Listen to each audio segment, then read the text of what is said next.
Hey everyone, so here we are at Hilo this morning.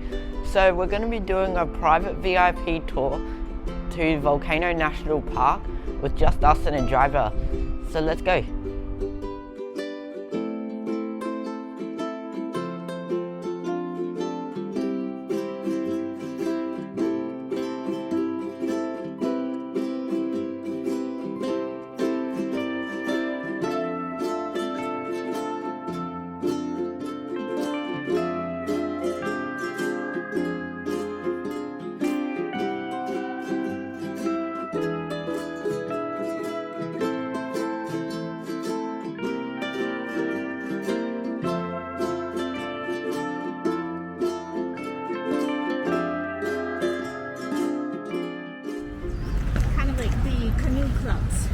Is a Hawaiian name for a canoe. Big sport here.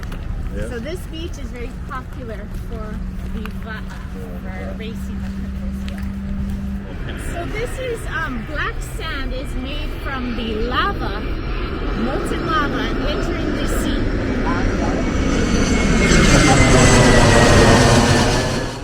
But so when the hot lava enters the ocean, in Celsius, the lava flows at 1,090 degrees. And so when it hits the cool seawater, it immediately solidifies and chunks it up into all this loose rock.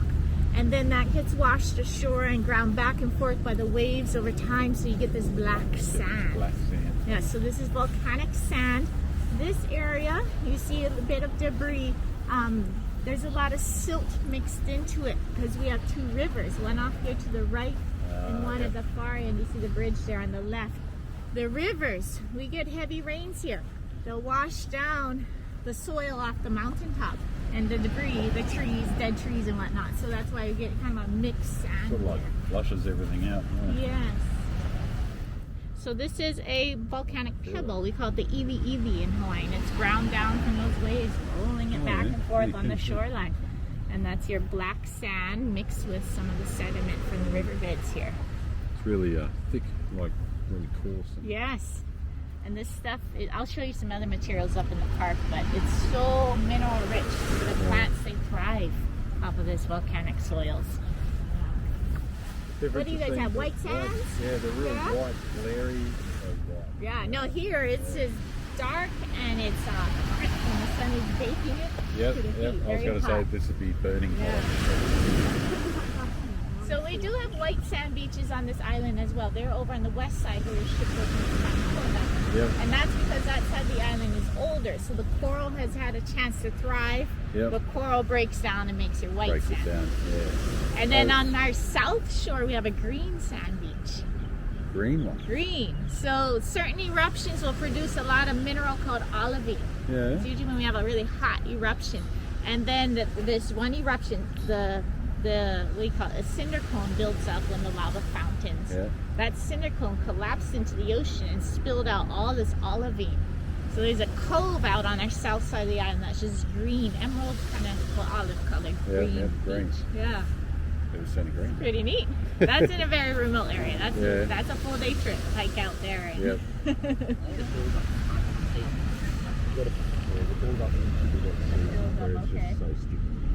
And then during the dry season, everything just goes back. Yeah. Just rust. And we'll just rain for weeks. That's kind of what it does here. Yeah. We have the wet beach. The mountain is beautiful.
means destruction.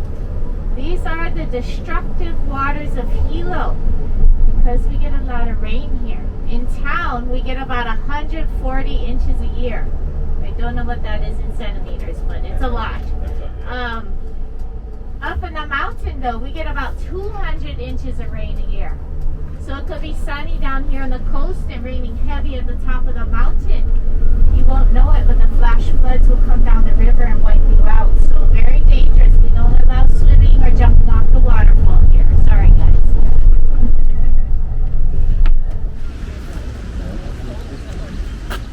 Here we are at the second stop now, Rainbow Falls.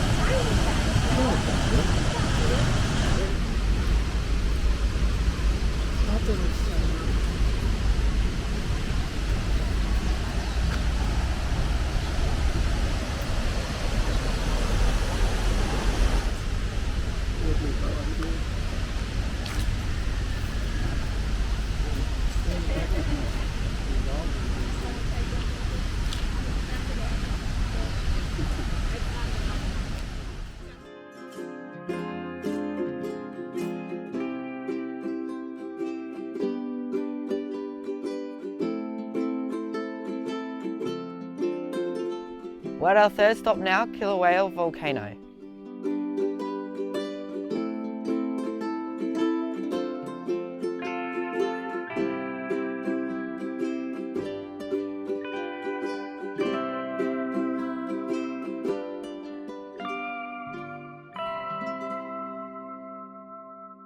Pele was celebrating for us, or maybe she was up at set and in defiance. Here's a cool one. Tephra. This one right here, though, you see that? Oh, it does feel like glass. Oh yeah. Yeah, There and was a the, few others. These are Pele's tears. These are Yeah. the teardrops of the fire goddess. Look at those. wow. These feel like So what happens is they fall quickly from the sky, And then they these cool drops, and they really quick. cool as they're falling. These ones are more porous. They fall slowly from the sky, and they have a lot of gas in them. But all this came from right where we are parked, about a quarter mile away. Yeah. It started fountaining 1,900 feet in the air, which is super high eruption, highest they've recorded. And the wind was blowing this way, as it always does, and it blew it for miles downwind, covering the forest. So you may have seen the road sign. It said devastation, Yep. Yeah. That's because the forest That's is killed by lava falling from the sky. that would have been interesting to even watch. the, Right? like, not even in normal rock shapes. Just No. Yeah, but Oh, these yeah, it's got a teardrops, hole in those it, are that one. cool. Some of Yeah. them look like Oh, black yeah. pearls even, beautiful. No, it's quite interesting. When the volcano erupts, that molten lava is Pele, the fire goddess. That's her in her finest form, dancing her hula. Yep. All right, so you don't take it because you're taking a piece of her. But also, she builds up our island, so that's also her children. It's Keikioka Island, the children of her island. So you take it, it upsets her. It don't upset the fire goddess. We tread lightly. Yep.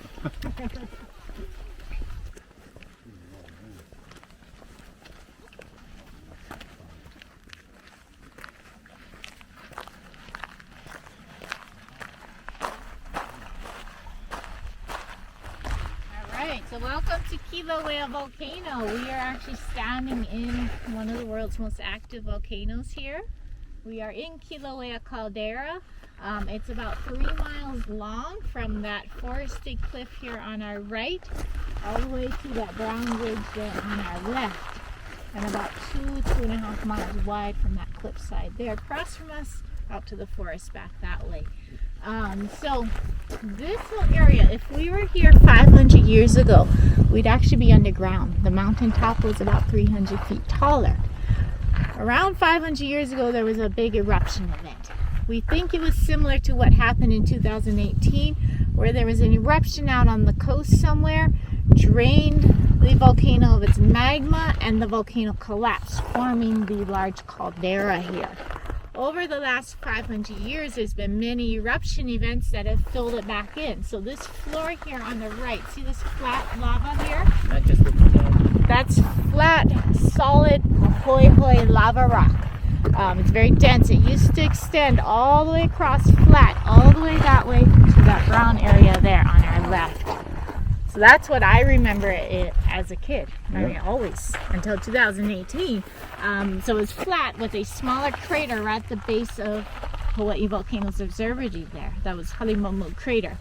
2018, this area drained rapidly of magma. It pushed its way underground 25 miles or so down to the east and erupted in Leilani Estates. Drained so quickly that the magma chamber that just sits underground, probably about 1.5 miles underground, it depleted, so the ground collapsed. So this whole area, you can see this kind of fault area. Everything's still sloughing off and falling inward. This is the area that collapsed in 2018. Massive changes. And when it first collapsed, it was kind of like a cone shape down in there. It was so deep, 1,600 feet deep. It's been refilling, and this is actually a pretty good eruption we've been having the last couple weeks here. It's filling quite a bit in. All this black we see down there is fresh lava since January 5th that has covered the floor.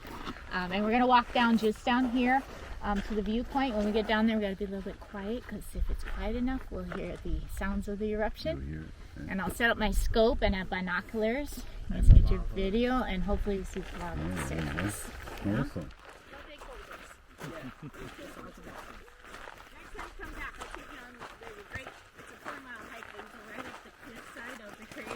Awesome. That's more like boulders. As soon as it comes in contact with the air interface, it'll crust over. So you've got it molten underneath but hardened on the surface, so it's kind of stretching and pulling it as it's going. So that's how you get what we call the ropey texture. You can see that movement of it.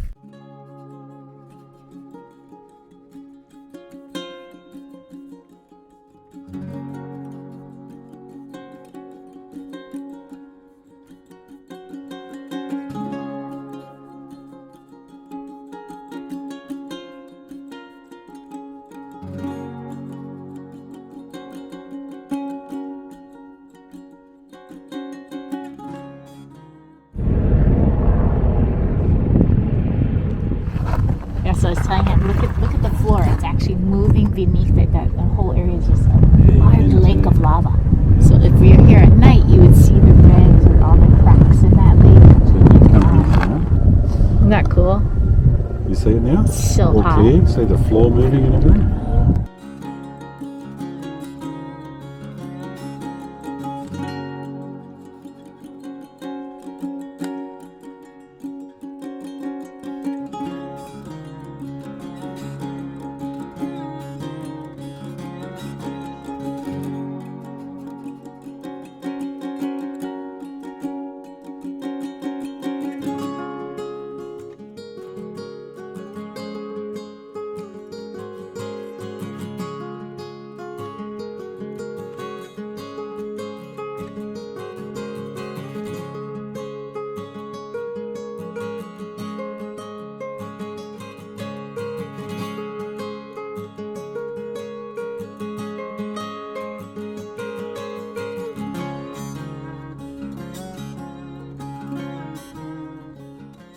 The smooth flat is called Hawai'i. It's very fluid and dense. It runs in a river. It flows at 2,000 degrees Fahrenheit.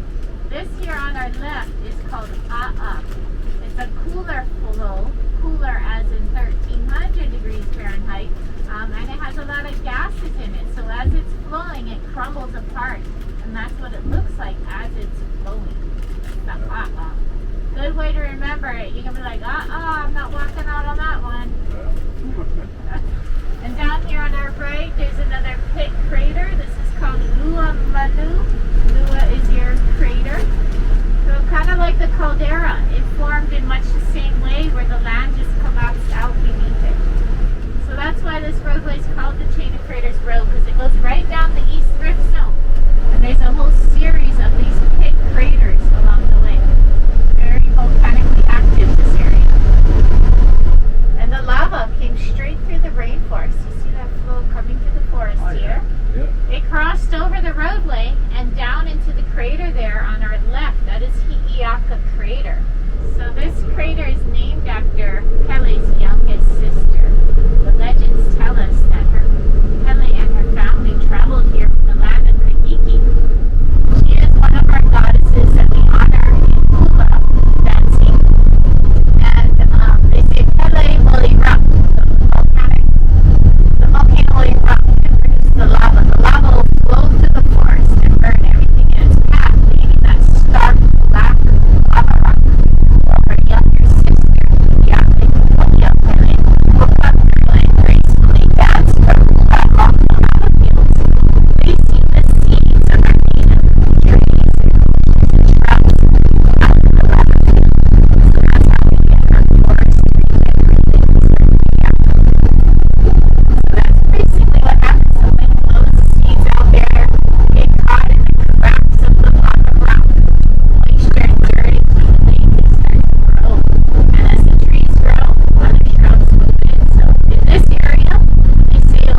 Yes.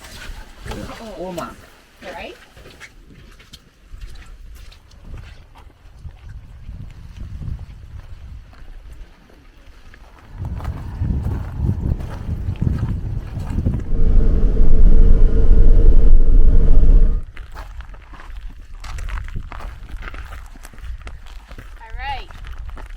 This is Mauna Ulu. That's the name of that lava shield there. Mauna means mountain. Ulu means growth.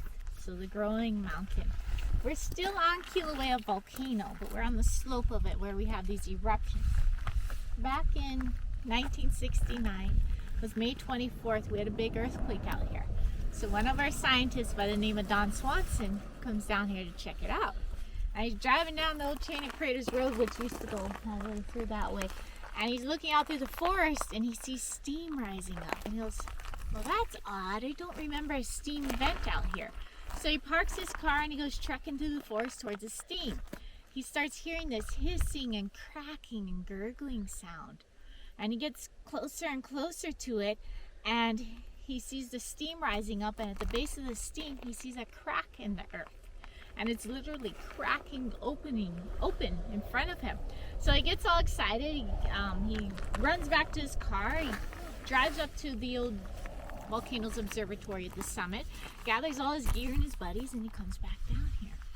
And they go back out to that crack that's opening up, and it's getting bigger and bigger. It ends up being a mile long. It started at the base of Mauna Ulu there, which did not exist prior to this, and it extended this way for a mile.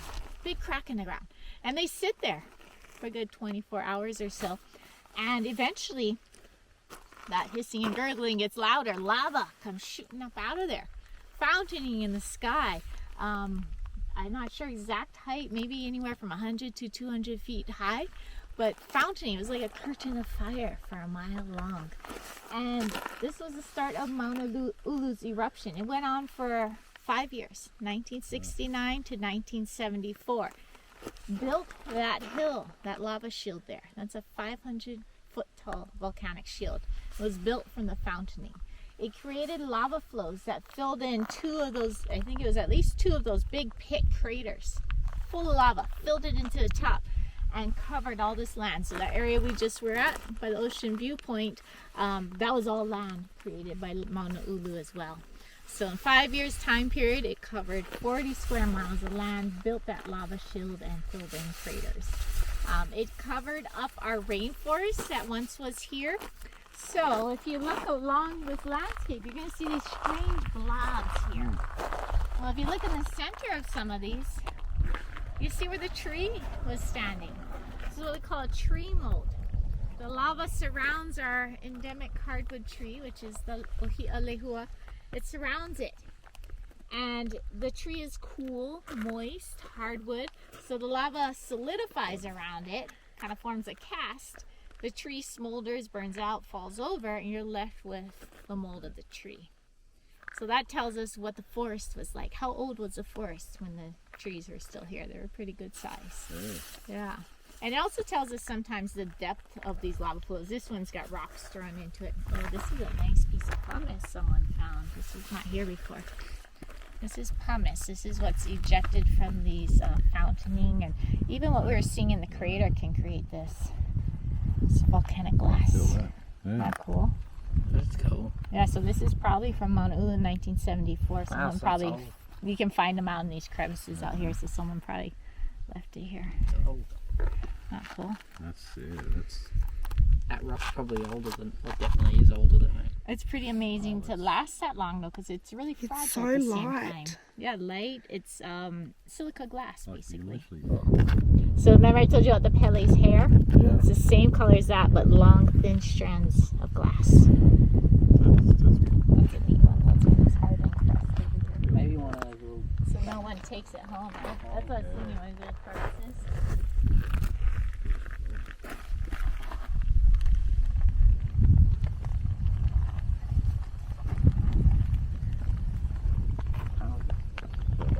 We turn it to Pele. You guys want to walk across the street and see some other tree molds? Yeah. Yeah? Okay, let's go.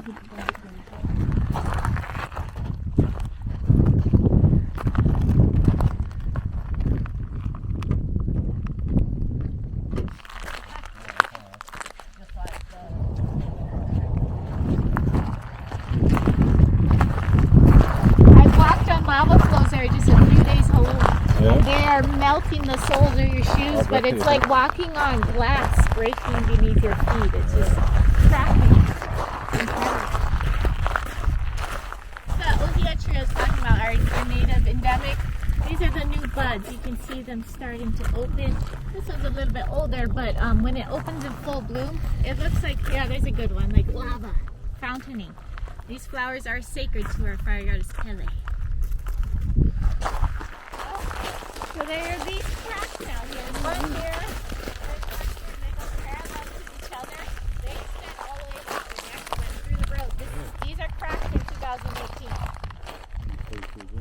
Which tells the magma pushed underground here.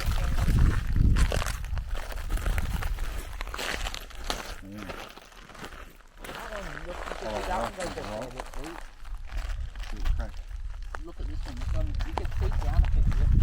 Not completely closed in, that one.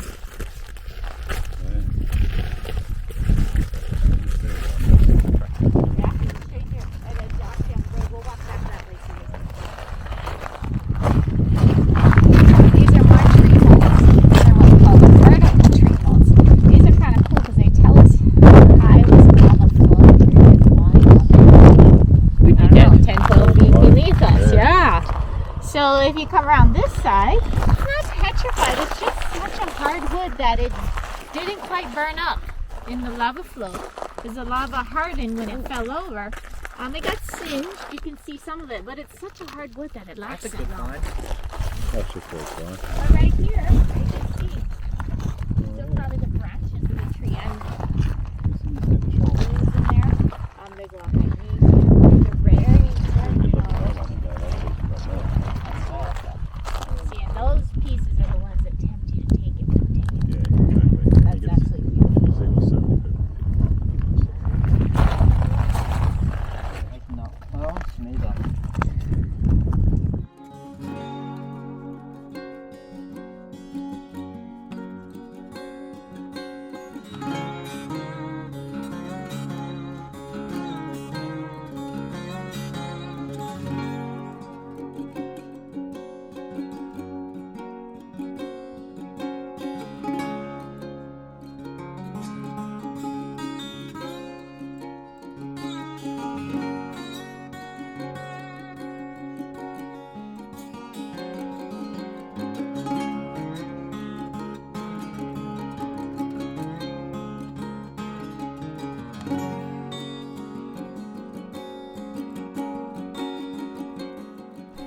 Here we are now at the Thurston lava tube to go walk through, so let's go.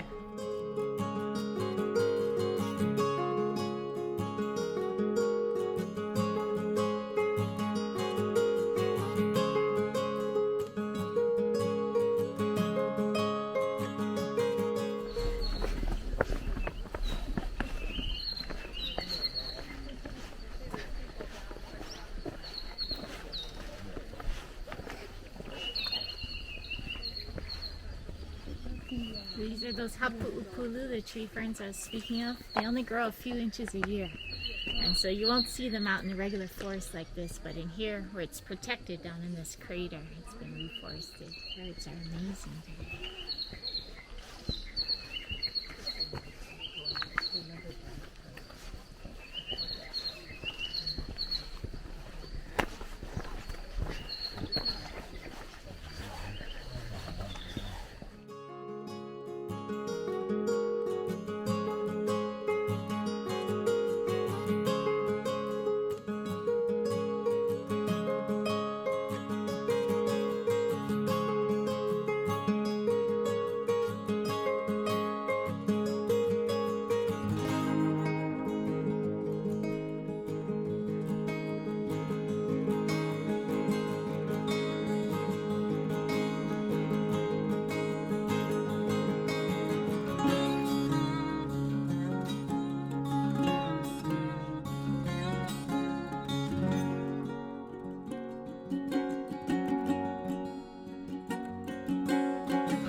it's underground is because when it first formed, this was the ground. This was the ground surface. And it started to make these walls and enclose. But then once it enclosed, all these other surface flows came in around and buried it. Yeah. Yes, they used to collect this water for the leaky, which are the royalties.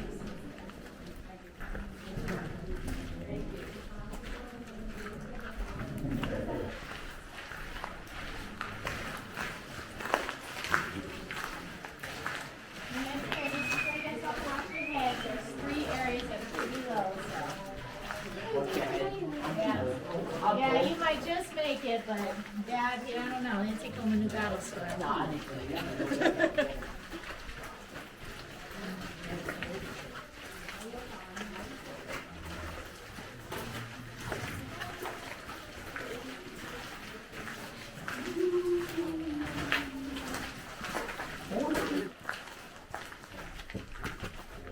So yeah, it extends that way, but this side is very unstable. A lot of rock falls, so we close it off. For good reason.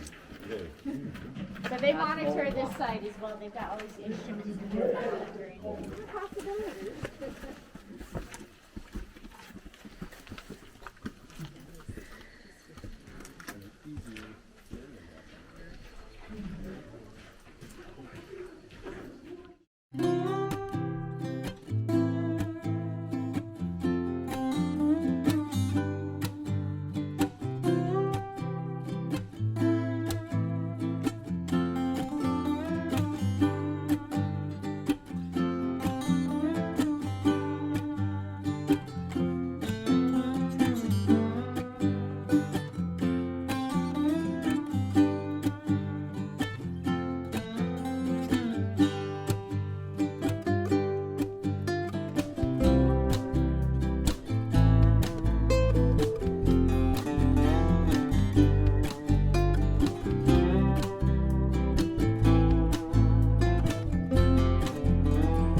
So now we're in the top section of Kilauea caldera. So I mentioned earlier today that the top of the mountain collapsed 500 years ago, right? So this is the oldest section of the land here. This is the area that fell straight down, forming the outer wall of the caldera. So we're going to get down here and you're going to see some vents. You're going to see some activity here. Sulfur dioxide being released. We have sulfur vents here, and we have steam vents here. And what they are these deep cracks. The sulfur vents extend out thousands of feet beneath us. Some are just hairline fractures in the rock, but they're enough to allow the gas to escape from the magma chamber. And so we actually have sulfur crystallizing in some of these vents. We're not going to go to those vents because it's not very good for us to breathe, but we're going to stop at the steam vents, which are shallower cracks. Those hairline fractures just go down a few hundred feet, but it's enough to allow the rainwater to seep down and that groundwater beneath us to hit the hot rock from that magma chamber. This whole area is heated underground. That's why you have many large trees here, because the ground is actually hot. So here on the right, these are the sulfur vents, and we'll be stopping just up here on the left at the steam vents. These steam vents are just pure water vapor, no sulfur in them, so they are safe to breathe. But it's pretty neat. I mean, the intensity of the heat deep down in those vents, they measure it at 180 Fahrenheit, so it's hot. We're here at our next stop now at some steam vents here, and they are so hot and warm. It kind of reminds me of the humidity in Darwin, but we haven't gone to the sulfur ones because they're bad to breathe. Yeah. Oh, I can't see out my glasses. Oh. Oh, that's hot. Oh, that was too hot. I'll have to take off my glasses. I can't see.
we've just finished our private tour and it was amazing. I would highly recommend her and her company because like we got to go anywhere we wanted pretty much, and it was just amazing. So I'll put the details in the description for you guys to look up. So don't forget to hit like and subscribe buttons, and I'll see you guys in the next video. See ya!